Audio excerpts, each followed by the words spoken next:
আরবি ভাষা শিখুন চ্যানেলটি সাবস্ক্রাইব করুন। যারা আরব দেশে আছেন ভিডিওটি তাদের জন্য, খুব সহজে আরবি ভাষা শিখুন। শোয়াইয়া, শোয়াই এর অর্থ কম বা অল্প। আমরা বলি কম, আরবিতে বলতে হবে শোয়াই। আমরা বলি অল্প, আরবিতে বলতে হবে শোয়াই। জিয়াদা, জিয়াদা এর অর্থ বেশি। আমরা বলি বেশি, আরবিতে বলতে হবে জিয়াদা। জিয়াদা তার মানে বেশি। বারিদ, বারিদ এর অর্থ ঠান্ডা, আবার বারুদ এর অর্থ ঠান্ডা। আমরা বলি ঠান্ডা, আরবিতে বলতে হবে বারিদ। আমরা বলি ঠান্ডা, আরবিতে বলতে হবে বারুদ। হার, হার এর অর্থ গরম। হার তার মানে গরম। আমরা বলি গরম, আরবিতে বলতে হবে হার। রেজ্জাল, রেজ্জাল এর অর্থ পুরুষ। রেজ্জাল তার মানে পুরুষ। আমরা বলি পুরুষ, আরবিতে বলতে হবে রেজ্জাল। রেজ্জাল তার মানে পুরুষ। আলিয়ুম, আলিয়ুম এর অর্থ আজ। আলিয়ুম তার মানে আজ। আমরা বলি আজ, আরবিতে বলতে হবে আলিয়ুম। বকরা, বকরা এর অর্থ আগামীকাল। আমরা বলি আগামীকাল, আরবিতে বলতে হবে বকরা। সাইদ এর অর্থ সুখী, আবার সাইদ এর অর্থ খুশি। আমরা বলি খুশি, আরবিতে বলতে হবে সাইদ। আমরা বলি সুখী, আরবিতে বলতে হবে সাইদ।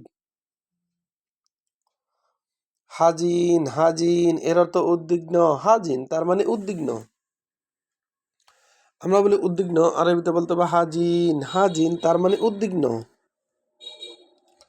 ফোগ, ফোগ এর অর্থ উপরে। ফোগ তার মানে উপরে। আমরা বলি উপরে, আরবিতে বলতে হবে ফোগ। ফোগ তার মানে উপরে।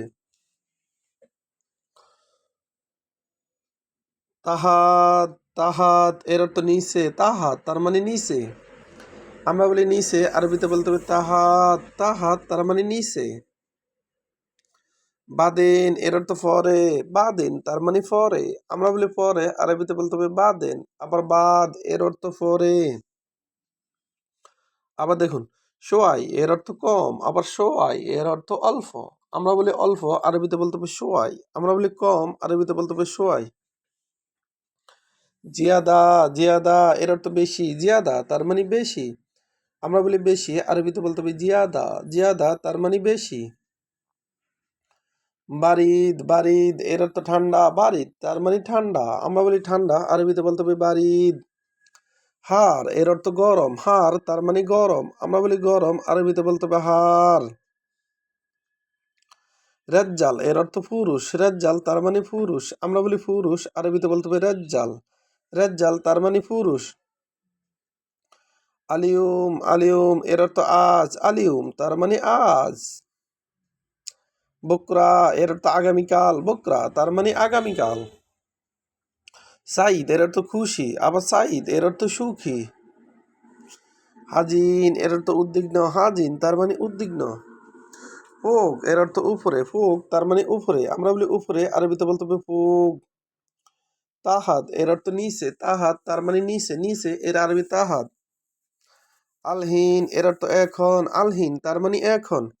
আমরা বলি এখন, আরবিতে বলতে হবে আলহিন। বাদেন এর অর্থ পরে, আবার বাদ এর অর্থ পরে। ভিডিওটি ভালো লাগলে অবশ্যই সাবস্ক্রাইব করুন এবং শেয়ার করুন। ভুল হলে ক্ষমা করবেন।